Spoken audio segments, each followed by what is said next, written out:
The relentless hum of Le Ciel, San Francisco's temple of haute cuisine, was a sound Clara Evans knew better than her own heartbeat.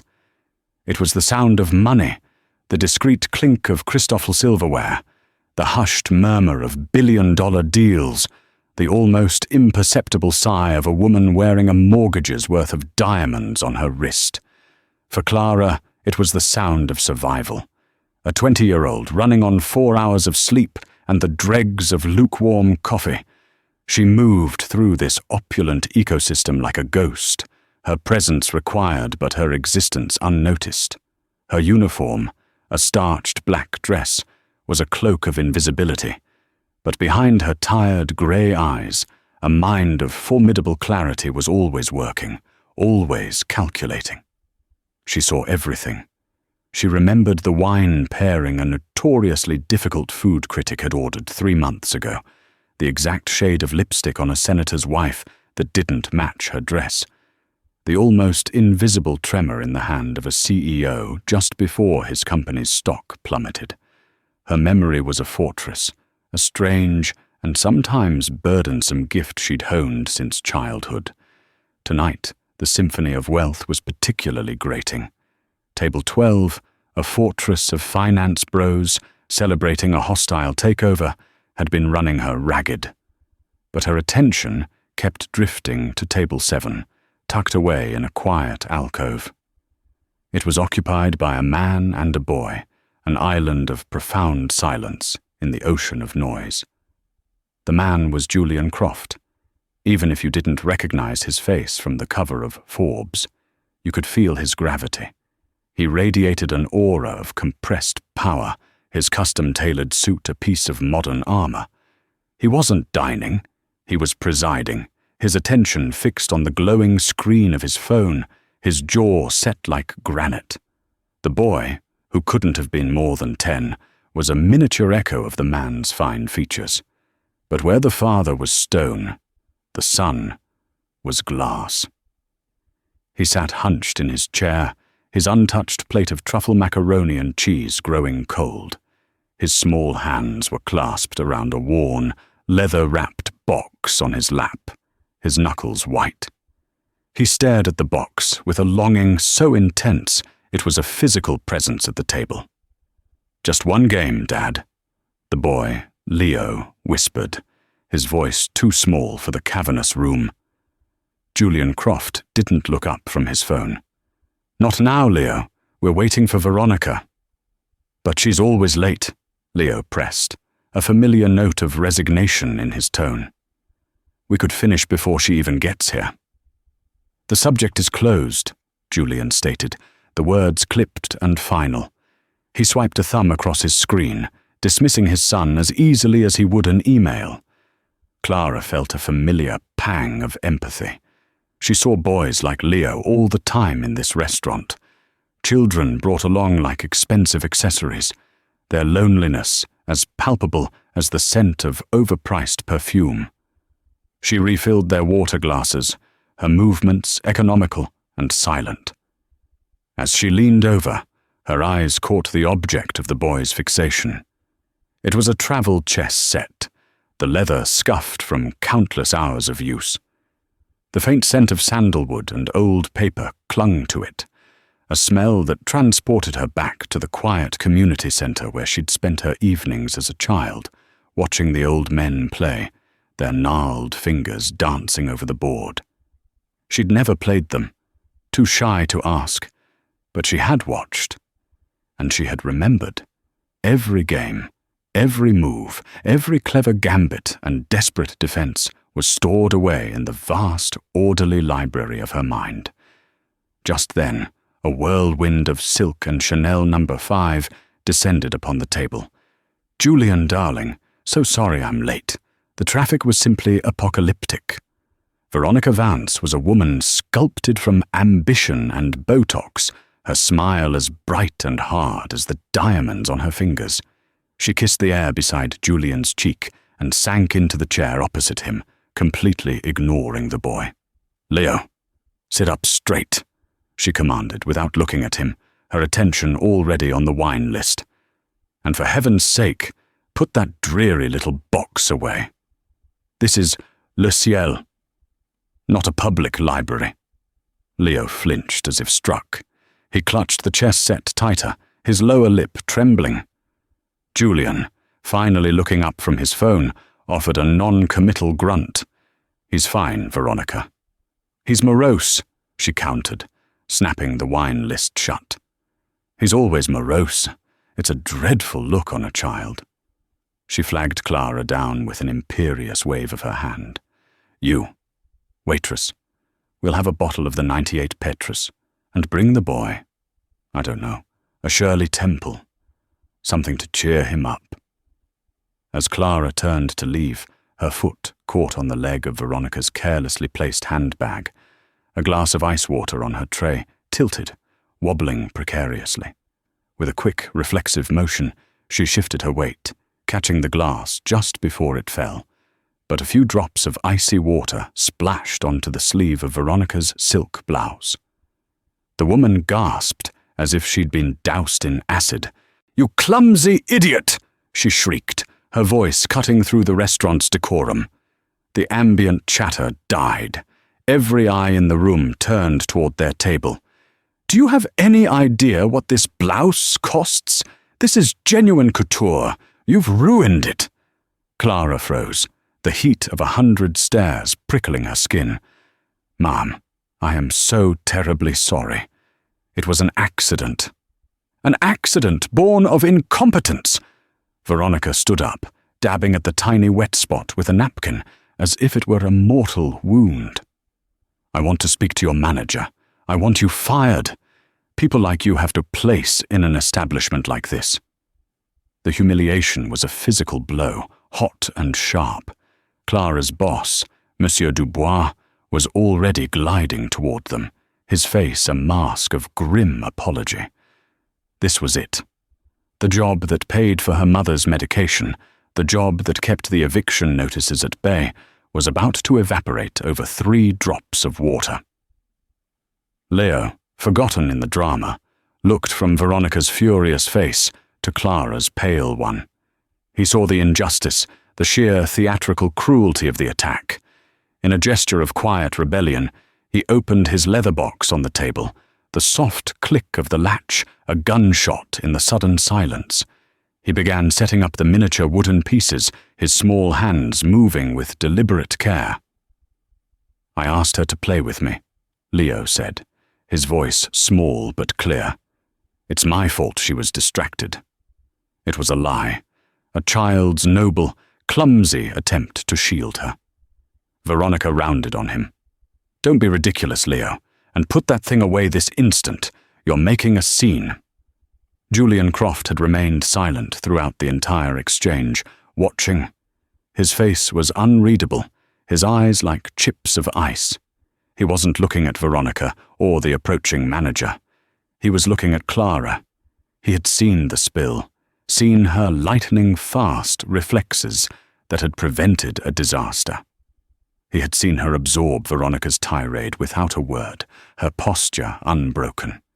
And he had heard his son, who rarely spoke to strangers, lie to defend her. He saw a sequence of events, a cause and effect that was more interesting than any stock market fluctuation on his phone. He raised a hand, a quiet gesture of absolute authority that stopped Monsieur Dubois in his tracks. "That's enough, Veronica." His voice was quiet, but it carried the chilling weight of command. Veronica's mouth snapped shut. "The waitress was not at fault," Julian continued, his gaze still locked on Clara. "My son is correct. He was distracting her." He then turned his cool, analytical eyes to Leo's chessboard. "You want to play?" Leo nodded, his eyes wide. Julian looked back at Clara. The whole restaurant was watching, waiting for the final act. They expected him to dismiss her, to placate his furious date. He did something else entirely. "Play him," Julian said. It wasn't a question. It was an order. Clara stared at him, bewildered. "Sir?" "Play my son," he repeated, his voice low and firm. Right now, I'll cover your time with the restaurant." He pulled out a thick money clip and peeled off several $100 bills, dropping them on the table as if they were scrap paper. "And you," he said, turning to a stunned Veronica, "can take a cab. We're finished here." The collective gasp of the diners was almost audible. Veronica stared at him, her face a mask of fury and disbelief, before grabbing her purse and storming out of the restaurant without a backward glance. The silence she left behind was thick with tension. Monsieur Dubois looked like he might faint. Julian Croft simply gestured to the empty chair Veronica had vacated. "Sit, miss." "Evans," Clara whispered, her mind reeling. "Clara Evans." "Sit, Miss Evans." Numbly she sat. Across the small, checkered battlefield, a 10-year-old boy looked at her with an expression of pure, unadulterated hope.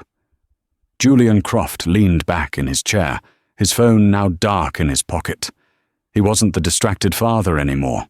He was an investor, watching a potential asset, his eyes missing nothing, his face a mask of cold, calculating curiosity. The game was on, and Clara had the terrifying feeling that she wasn't just playing for the boy. She was playing for her life. Clara's hands trembled slightly as she took her seat. The adrenaline from the confrontation with Veronica still coursed through her veins, a toxic cocktail of fear and indignation. The eyes of the entire restaurant were on her, this waitress in a frayed uniform, sitting opposite one of the most powerful men in the city. Julian Croft's gaze was the most unnerving of all. It was devoid of emotion, the piercing stare of a scientist observing a specimen under a microscope. He wasn't looking for a good game. He was looking for a flaw, a trick, a tell.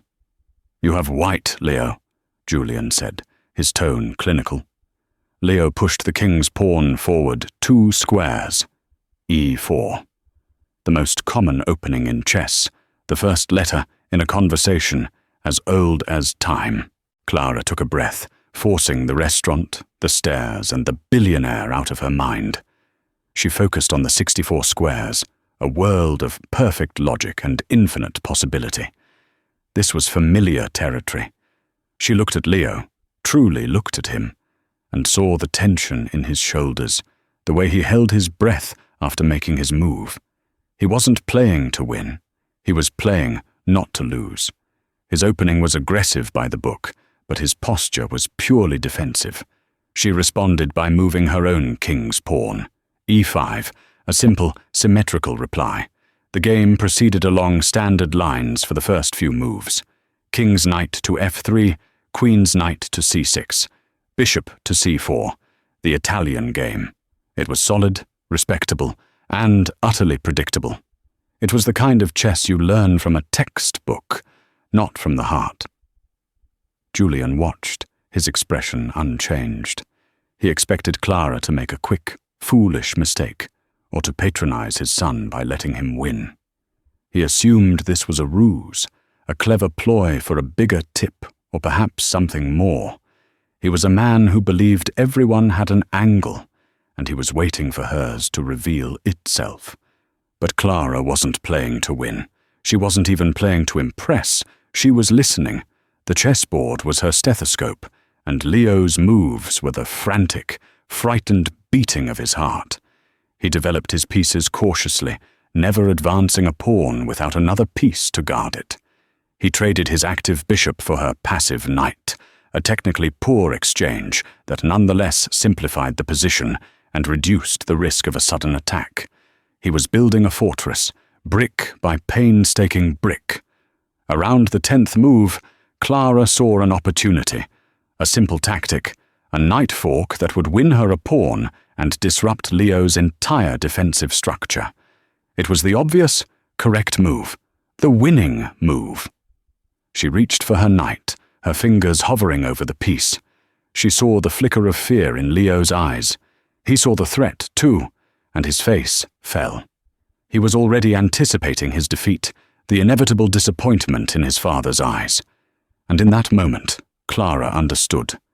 This wasn't about winning a pawn. It was about saving a king. She pulled her hand back. Instead of the aggressive knight fork, she made a quiet, unassuming pawn move on the other side of the board. A move that did nothing to improve her position. A move that, to an expert eye, was weak.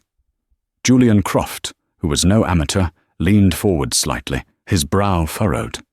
It was a mistake, a novice's blunder. Or was it? He looked from the board to Clara's face. She wasn't looking at the pieces anymore. She was looking at his son, her expression one of gentle inquiry. "Why did you trade your bishop, Leo?" she asked softly, her voice barely a whisper. He was a good piece. He could see the whole board from his square. Leo blinked, surprised by the question. He was in danger, he mumbled. Your knight could have trapped him. Maybe, Clara said. Or maybe he could have moved to a new square. Sometimes you have to retreat to find a stronger position. You don't have to sacrifice your best soldiers just because the enemy is near. Her words hung in the air. Julian's icy composure finally cracked. A flicker of something, shock, recognition, crossed his face. She wasn't talking about the bishop. She was talking about him, about his fear, his caution, his willingness to give up anything and everything to avoid confrontation and loss. The game continued, but its nature had changed. It was no longer a contest. It was a therapy session. Clara systematically made suboptimal moves, dismantling her own position piece by piece. She wasn't throwing the game. That would have been an insult. She was creating openings, inviting Leo to be brave. Your rook is trapped in the corner, she'd say. What would happen if you pushed this pawn? It looks dangerous, but look where it could lead. She was guiding him, not by giving him answers, but by asking him the right questions. She was showing him that the board wasn't a place of risk, but a place of possibility. Slowly, tentatively, Leo began to emerge from his shell. He pushed a pawn. He advanced a knight into enemy territory. For the first time, a look of excitement, of fierce joy appeared on his face. The game ended 20 minutes later. Leo, with a triumphant cry, moved his queen to deliver a checkmate he had engineered himself. He hadn't been given the victory, he had earned it. He beamed, a radiant, unrestrained smile that transformed his entire face. He looked at his father, his eyes shining with a pride that was heartbreaking in its novelty. For the first time all evening, Julian Croft looked at his son and truly saw him. He saw the bright, happy boy who had been buried under a mountain of grief and expectation. And then he looked at the waitress who had excavated him with nothing more than a cheap chess set and a few quiet questions. He saw the intelligence in her eyes, the profound empathy that went beyond mere kindness. He saw a strategist of a different sort, one who understood the complexities of the human heart. Clara stood up, her professional mask slipping back into place. I should get back to work. No, Julian said, his voice quiet but absolute. He took out a pen and a business card from his wallet. It was a simple, elegant card of heavy stock. Julian Croft, CEO, Croft Holdings. You're done working here. He scribbled an address on the back. My office, tomorrow morning, 10 o'clock. Sir, I don't understand, Clara stammered. You're a waitress, Miss Evans, Julian said, his eyes boring into hers. But that's not what you are. I don't know what you are yet. But I intend to find out. He paused, his gaze sweeping over the board, at the remnants of a game that had revealed more than he could have imagined.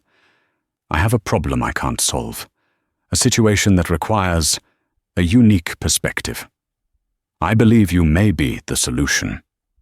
He stood up, leaving the stack of $100 bills on the table for the restaurant. Don't be late. He put a hand on Leo's shoulder and for the first time that night, the gesture looked natural, paternal. As they walked away, Leo looked back at Clara and gave her a small, conspiratorial wave. Clara stood alone at the table, the expensive business card feeling like a lead weight in her hand. The hushed whispers of the other diners resumed, now directed entirely at her. She had walked into Le Ciel that evening as a ghost. She was leaving as a mystery. The life-changing deal hadn't just been offered. The first move had already been made, and she had no idea where the game would lead. The next morning, Clara stood before the Croft Holdings building, a shard of smoked glass and black steel that clawed at the San Francisco sky. It was a monument to ruthless capitalism, designed to make anyone standing before it feel small and insignificant. It was working. Her best blouse, a carefully preserved thrift store find, felt paper-thin. The eviction notice in her purse felt like a block of ice against her hip. This wasn't a world she belonged in. It was a world that chewed up people like her for sport. The elevator ride to the penthouse floor was a silent, stomach-churning ascent into the heavens. The doors opened not into a reception area, but directly into Julian Croft's office. The space was vast, sterile, and terrifyingly beautiful. 3 walls were floor-to-ceiling windows, offering a panoramic view of the city and the bay that was less a vista and more a declaration of ownership. A single massive desk of polished obsidian sat in the center of the room like a sacrificial altar. Julian was not behind it. He stood by the window, a silhouette against the morning sun. Miss Evans, punctual. I appreciate that. He turned, and the full force of his presence hit her again. In the harsh light of day, he looked even more formidable, his face a roadmap of stress and sleepless nights, but his eyes were as sharp and clear as a hawk's. Coffee? No, thank you, Mr. Croft. Julian, he corrected her, though it wasn't an invitation to familiarity. It was a command. He gestured to one of 2 severe-looking leather chairs in front of his desk. She sat, her back ramrod straight, her hands clutching her worn purse in her lap. I had my security team run a background check on you last night, he began, forgoing any pretense of small talk. He picked up a slim tablet from his desk. Clara Evans, 20 years old, dropped out of City College after 1 semester. Your mother, Elena Evans, has early-onset multiple sclerosis. The medical bills are substantial. You work 60 hours a week at Le Ciel, and another 20 on weekends at a diner in the Mission. You have an eviction notice for your apartment, effective in 48 hours, and you have a photographic memory. An eidetic memory, to be precise, according to a note from your elementary school psychologist. He looked up from the tablet, his eyes pinning her to the chair. You're not a chess prodigy, are you? You've barely played. Clara's blood ran cold. He had dissected her life in a single night. She felt exposed, violated. I watched the games at the community center, she said, her voice barely audible. I remember them. You remember all of them, he stated. You weren't playing Leo last night. You were replaying a game from your memory, a game played by some old Russian master, and you were adapting it in real time. You weren't teaching him. You were analyzing him. It was an accusation, but it was also the truth. She had plucked a game from her memory, a forgotten match between 2 grandmasters, where one had deliberately played down to his opponent's level to expose his psychological weaknesses. My son, Leo, Julian continued, his voice losing its hard corporate edge and taking on a sliver of something raw. His mother, Amelia, died 2 years ago, a car accident. Since then, he's been shutting down. I've hired the best child psychologists, the most exclusive tutors, the most sought-after grief counselors. Nothing works. He builds walls. He is a fortress. He paused, pacing in front of the window.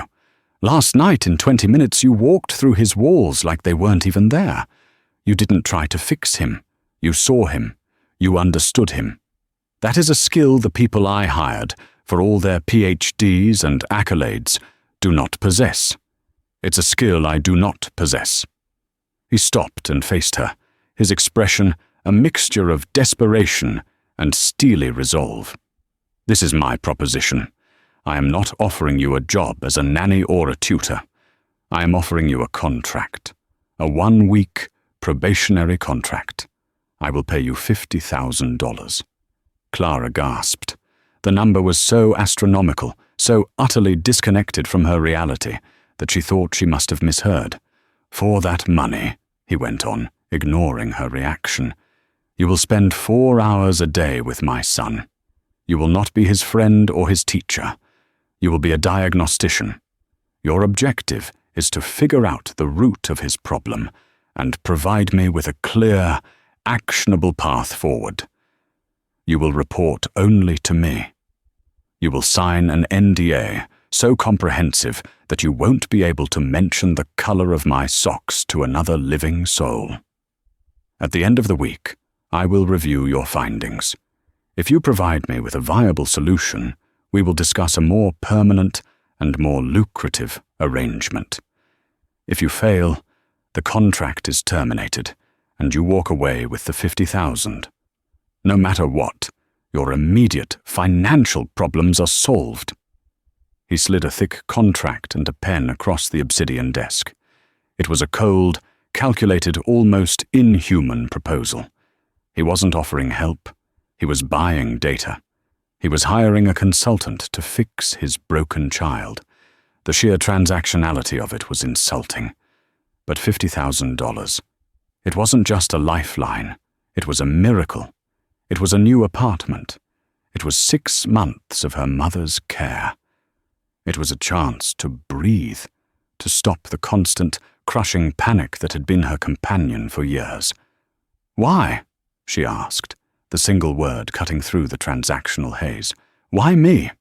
You could hire anyone in the world. Because everyone I've hired has tried to solve the puzzle of my son from the outside, Julian said, his voice low and intense. You are the only person I've seen who tried to understand it from the inside. Your unique memory allows you to see patterns others miss. I'm not betting on your kindness, Miss Evans.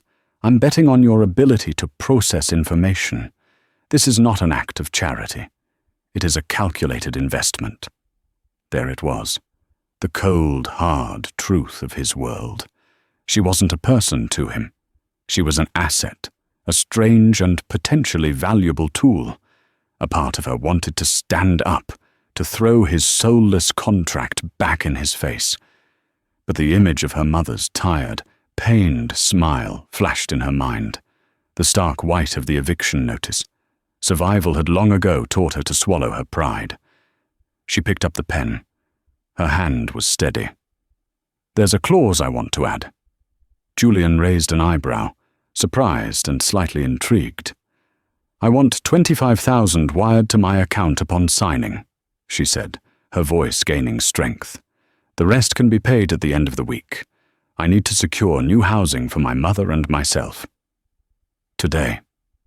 He studied her for a long moment, a ghost of a smile playing on his lips. He respected the move. It was decisive. It was strategic. Done, he said.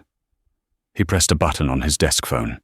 Jessica, get my CFO on the line.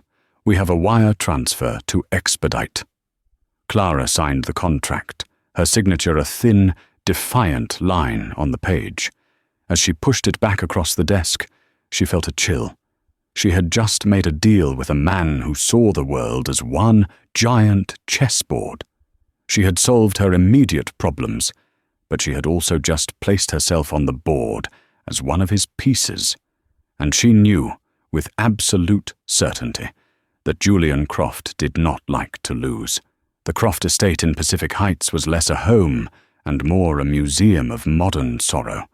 It was a fortress of glass and white marble, filled with priceless art that seemed to absorb all warmth and colour. The silence was absolute, broken only by the distant, rhythmic hiss of a sprinkler system. It was the quietest, loneliest place Clara had ever been. She was met at the door by Mrs. Albright, the household manager. She was a tall, severe woman in her late 60s, her silver hair pulled into a bun so tight it seemed to pull the skin of her face taut. Her eyes, the colour of a winter sky, sized Clara up and dismissed her in a single, sweeping glance. "You're the consultant," Mrs. Albright said, the word dripping with disdain. It was clear she'd been briefed, and it was equally clear she viewed Clara as an unwelcome and frankly absurd intrusion. "Mr. Croft has instructed me to give you full access to Leo's study and the library. The rest of the house is off limits. Leo is expecting you." Mrs. Albright's hostility was a physical barrier, a force field of disapproval. Clara understood her position immediately. This woman was the guardian of the house, but more than that, she was the guardian of a memory. The memory of Amelia Croft. Though no one spoke her name, Amelia's presence was everywhere. It was in the single, perfect white orchid on the foyer table, a flower Clara would learn was her favourite. It was in the collection of classic novels in the library, their spines uncracked, their pages untouched since her death. Most of all, it was in the suffocating silence of the house itself. This was a place where a great light had been extinguished, and no one had dared to open the curtains since. Clara found Leo in the library, a 2-story cathedral of books that smelled of leather and lemon polish. He was sitting at a small table, the travel chest set open before him. He didn't look up when she entered. "My dad said I have to spend time with you," he said to the board. "He said you're here to observe me." The clinical detached word was his father's, Clara knew. "That sounds boring," she said, pulling up a chair. "How about we just play a game?" Leo shrugged, a gesture of profound indifference. Their first session was a disaster. Leo played with a mechanical disinterest, his moves sloppy and thoughtless. He wasn't building a fortress today. He was simply moving wood, waiting for the clock to run out. He didn't want another adult hired to fix him. He wanted to be left alone in his grief. Clara didn't push. She let him win quickly. Then she set up the board again. "Let's play a different game," she said. "It's called problem chess. I'll set up a puzzle, and we have to solve it together." She arranged the pieces into a classic endgame scenario, a king and a rook against a king and knight, a position that required cooperation and careful planning to win. For the first time, a flicker of interest appeared in Leo's eyes. This wasn't about winning or losing, it was about solving a problem. Over the next 2 days, they didn't play a single traditional game. They worked on puzzles, each one more complex than the last. Through this shared analytical process, Leo began to talk. He didn't talk about his feelings, not directly. He talked about the pieces. "My mum always said the knight was the most interesting piece," he said one afternoon, tracing its L-shaped path with his finger. "She said it was the artist. It doesn't follow the rules. It jumps over things." "She sounds like she was a very good player," Clara said gently. "She was the best," Leo said, a shadow crossing his face. "Dad says I have to be aggressive, like a general. He says you have to be willing to sacrifice pieces to win the war. But Mom, she never liked to sacrifice her knights." A piece of the puzzle clicked into place. 2 opposing philosophies, 2 conflicting legacies warring for control of this small boy's heart. The father, the general, demanding sacrifice for victory. The mother, the artist, who valued creativity and wanted to protect her unconventional pieces. Mrs. Albright remained a constant, disapproving presence. She would appear with snacks Leo hadn't asked for, or to announce that his session was over 5 minutes early. "He needs routine, not these games," she told Clara in the hallway one day, her voice a low hiss. "He needs to move on. This constant dwelling on the past is unhealthy. His mother would have wanted him to be strong." Clara met the older woman's gaze. Maybe his mother would have wanted him to be happy, she countered softly. The shot hit its mark. A flicker of pain, of genuine grief, crossed Mrs. Albright's stern features before she quickly masked it. "You know nothing about his mother," she snapped, before turning and walking away. Clara knew she was right. To solve the puzzle of Leo, she had to understand the piece that was missing from the board. She had to understand Amelia Croft. Her breakthrough came on the 4th day, purely by accident. She was looking for a book on chess history in the library when her hand brushed against a section of Amelia's old novels. Tucked behind a row of Virginia Woolf, almost completely hidden, was a tablet computer. It was an older model, its case a simple, elegant leather. It looked like it hadn't been touched in years. Driven by an instinct she couldn't explain, Clara took it. She found a quiet corner of the library, her heart pounding. This felt like a transgression, a violation of the house's unspoken rules. But it also felt necessary. She pressed the power button. Miraculously, it flickered to life, the battery still holding a residual charge. The screen was filled with app icons, but one stood out, a simple chess application. She opened it. It was a database of saved games, hundreds of them, and next to the game logs was another folder, labeled simply Notes. She opened the notes. Her breath caught in her throat. It was a journal. A chess journal, but so much more. Amelia Croft had been a brilliant, passionate, and deeply thoughtful chess player. She wrote about the beauty of a well-played endgame, the poetry of a queen sacrifice. But she also wrote about her life, using chess as a metaphor to understand her world. One entry, dated a month before her death, struck Clara like a physical blow. "Julian sees the world as a game of chess, and he is a master of it. He sees every problem as a position to be analyzed and solved, every person a piece to be moved for strategic advantage. I love him for his strength, for his brilliant mind. But I fear he is teaching Leo to see the world the same way. He is teaching our son to be a king, powerful, logical, and ultimately the most trapped piece on the board. I want Leo to be a knight. I want him to learn to jump over obstacles, to see the world from unexpected angles, to value creativity over conquest. How do I teach my son to be an artist in a kingdom that only values soldiers?" Clara scrolled further and found something else. Video logs.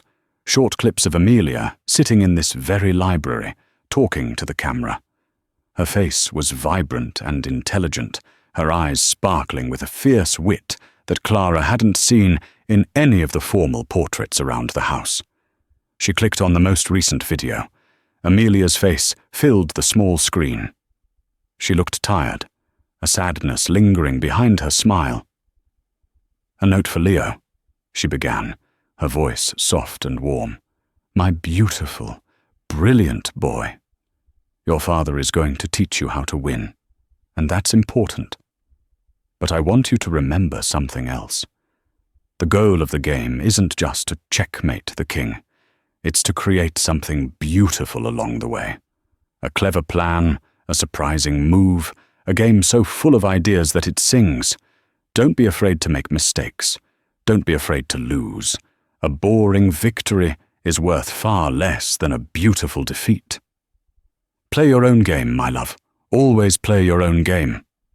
The video ended. Clara sat in the silent library, tears streaming down her face. She finally had it. The key. The entire heart-breaking puzzle.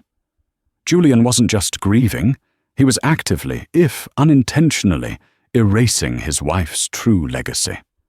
In his desperate attempt to make his son strong, to make him a winner in his own image, he was forcing Leo to betray the very essence of his mother's philosophy.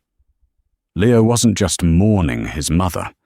He was being forced to choose between his parents, a silent, agonizing war being waged on the 64 squares of a chessboard. Clara now had her diagnosis, but presenting it to Julian Croft would be the most dangerous move of all. She wasn't just a consultant anymore. She was about to challenge a king in his own castle, and she knew he would not take kindly to being told he was playing the game all wrong. The final day of Clara's contract arrived with the weight of an impending checkmate. She had the answer, the truth laid bare on the cold screen of Amelia's tablet, but delivering it felt like walking into a minefield. Julian Croft was a man who built his entire life on the foundation of being right, of being in control. To tell him he had fundamentally failed his son, that his method of grieving was a form of destruction, was a risk that went far beyond the terms of her employment. She requested a meeting in the library, the heart of the home, the room that held the ghosts of their family's happier past. When Julian entered, he was in full corporate armor, his suit immaculate, his expression impatient. "Well, Miss Evans," he said, checking his watch, "your week is up. I trust you have something more for me than pop psychology and chess puzzles." Clara's heart hammered against her ribs, but her voice was steady when she spoke. "I have a diagnosis, Julian, but you're not going to like it." She didn't present theories or opinions. She presented evidence. She turned the tablet around and pressed play on Amelia's final video log.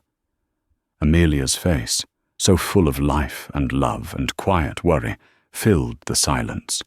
Her voice, gentle but firm, echoed through the vast, quiet room. "The goal of the game isn't just to checkmate the king. It's to create something beautiful. Don't be afraid to lose. Play your own game, my love. Always play your own game." When the video ended, the silence that followed was heavier, more profound than any that had come before. Julian stood frozen, his face ashen. He stared at the image of his late wife, his carefully constructed walls of control visibly cracking. For the first time, Clara saw not the CEO, but the grieving husband, a man ambushed by a ghost he thought he had buried. "Where did you get that?" he whispered, his voice hoarse. "She left it for him," Clara said softly. "She left it for you. She knew you would try to make him a soldier, because that's what you are. You're a brilliant general, Julian. You know how to win wars. But she wanted him to be an artist, and you can't win a war by forcing an artist to hold a sword. You're not honoring her memory by pushing Leo to be a winner. You're erasing it." Every word was a calculated risk. She watched as a storm of emotions warred across his face, fury at her intrusion, shock at the revelation, and beneath it all, a deep, seismic wave of pain. "You think you understand my grief?" he finally said, his voice dangerously low. "You think you can walk in here for 1 week and diagnose my life?" "I'm not diagnosing your grief," Clara countered, her own voice rising with a passion she couldn't contain. "I'm diagnosing its consequences. Look at your son. He's trapped. He thinks he has to choose between being the son you want and the son his mother knew him to be. He's not playing chess to connect with you. He's playing to survive you. Every move he makes is a desperate attempt not to disappoint either of you. And in the end, he's failing both. He's not building a fortress to keep the world out.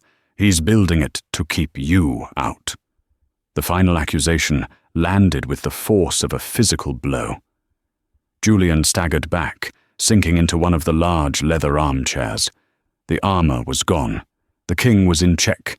He buried his face in his hands, and a sound that was half sob, half strangled cry escaped his lips.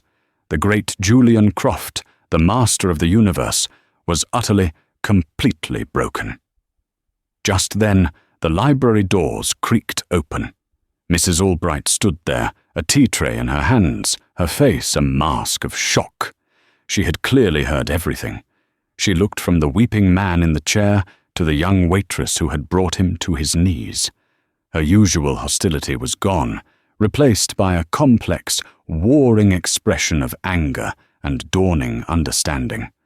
She placed the tray on a nearby table, her hands trembling, and retreated from the room without a word. Clara gave Julian a moment, then she walked over and sat in the chair opposite him, just as she had with Leo. She didn't offer comfort. She offered a strategy. "It's not too late," she said, her voice quiet but firm. "The game isn't over. You just have to change how you're playing." He slowly lifted his head, his eyes red and raw with a grief he had refused to acknowledge for 2 long years. "How?" he asked, the word a plea. "You stop trying to win," she said. "You start trying to create something beautiful." The conversation in the library was a turning point, the beginning of a slow, painful, but ultimately healing thaw. The $50,000 contract was forgotten, replaced by a new, unspoken agreement. Clara was no longer a consultant. She was an architect, tasked with helping Julian and Leo rebuild their family. The process was not immediate or easy. It was a series of small, deliberate moves. It started with Julian giving Leo his mother's tablet. Together they watched her videos, and for the first time since her death, Julian spoke of Amelia not as a tragic memory, but as the vibrant, brilliant woman she had been. He told Leo stories of her wit, her love of poetry, her unconventional approach to everything from chess to business. He began filling the house with her memory instead of just her absence. Clara's role shifted. She became a bridge between father and son. She taught them to play Amelia's chess, a version of the game focused on creativity and beautiful combinations rather than just victory. The library, once a silent mausoleum, was now filled with laughter and lively debate over a shared board. Leo began to flourish. He started playing with the fearless creativity of his mother, tempered by the strategic mind of his father. He was no longer a reflection of either parent, but a unique, brilliant synthesis of both. Even the frosty Mrs. Albright began to soften. She saw the profound change in the house, the return of light and life to the 2 men she had fiercely, if misguidedly, tried to protect. One afternoon, she found Clara in the kitchen and quietly placed a cup of tea in front of her. "Amelia would have liked you," she said, a simple admission that was, for her, a profound apology. As the family healed, Julian turned his strategic mind to Clara's life. It was no longer a transaction. It was a matter of rebalancing the board. He didn't just give her money. He established a comprehensive medical trust for her mother, ensuring she would have the best possible care for the rest of her life. He hired a team of lawyers to deal with her family's debts. And then he laid out brochures for Stanford University on his desk. "Amelia won a scholarship there," he told her. "She studied philosophy and mathematics. She always said it was where she learned how to think. Your eidetic memory is a gift, Clara. It shouldn't be wasted remembering dinner orders. I've spoken to the dean. A full scholarship is waiting for you, in any field you choose. We'll call it the Amelia Croft Knights Program for unconventional thinkers." It was a future she had never dared to dream of, but as their new life began to take shape, the outside world, the world Julian Croft had dominated for so long, began to notice the change in him.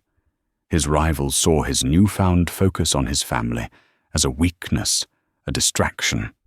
The most dangerous of these rivals was Marcus Thorne, a ruthless vulture capitalist who held a deep-seated grudge against Julian, rooted in a business deal from years past where Amelia had outmaneuvered him. Thorne saw an opportunity. He began a systematic attack on Croft Holdings, spreading rumors of Julian's instability, using his reliance on a former waitress as proof of his failing judgment. He initiated a hostile takeover bid for Julian's most vulnerable asset, a cutting-edge green energy company that had been Amelia's passion project. The battle for Croft Holdings became the new chessboard. Julian brought Clara into his war room, not as a tutor, but as his chief strategist. Her ability to see patterns, to remember vast amounts of data, and to analyze situations from an unconventional perspective was a weapon none of his other executives possessed. While Julian's team focused on financial defenses, Clara analyzed Marcus Thorne himself. She read every interview, every financial report, every piece of public data, building a psychological profile of her opponent. She found his weakness. Thorne, for all his bluster, was not a creator. He was a gambler. His entire empire was built on a series of high-risk, over-leveraged bets. His attack on Croft Holdings was his biggest gamble yet, and he had left himself exposed. The climax came not in a boardroom, but at a charity chess tournament held annually in Amelia's name. Thorne, a skilled player himself, had made a point of attending, intending to use the event as a stage to publicly humiliate Julian. In front of a crowd of San Francisco's most powerful figures, Thorne challenged Julian to a game, the implication clear. The winner would be seen as the stronger man, the one destined to win their corporate war. The press gathered, cameras flashing. Julian, looking calm and confident, accepted the challenge. He sat down at the board. But just as the tournament director was about to start the clock, Julian stood up. "I will not be playing Mr. Thorne today," he announced, his voice carrying across the silent hall. "My family has learned that victory isn't always the point. Sometimes, the point is to create something beautiful. Therefore, I am yielding my seat to a far more creative player." He gestured to the side of the stage. Leo Croft, dressed in a small suit, walked out with a quiet confidence that stunned the crowd. He took his father's seat opposite a flabbergasted Marcus Thorne. "A boy?" Thorne sneered, trying to recover. "You're sending a child to do your fighting?" Leo simply looked at him, his expression calm. "My mother taught me how to play," he said. The game that followed was a masterpiece. Thorne, expecting a simple textbook game from a child, played with arrogant aggression. Leo, however, didn't play his father's game of attrition. He played his mother's game of art. He sacrificed a pawn for position. He launched a surprising attack with his knight, jumping over Thorne's defenses. He played with a joy and a fearless creativity that was mesmerizing to watch. He didn't win. In the end, facing a loss, a rattled Thorne forced a draw by perpetual check. But it was the most triumphant draw the room had ever seen. Leo had not defeated his opponent, but he had utterly dismantled his narrative. The crowd erupted in applause, not for a victory, but for the beautiful, courageous performance of the boy. Julian stood by the side of the stage, his arm around Clara, watching his son, not with the pride of a general, but with the love of a father. Thorne left the event in a fury, his public gambit a humiliating failure. The next morning, armed with Clara's research and the shift in public perception, Julian launched a devastating counteroffensive, exposing Thorne's financial vulnerabilities. Within a week, Thorne's takeover bid had collapsed, his empire in ruins. Weeks later, the three of them, Julian, Leo, and Clara, stood on the balcony of the penthouse office, looking out at the city lights. The war was over. The house in Pacific Heights was no longer a museum of sorrow, but a home filled with warmth.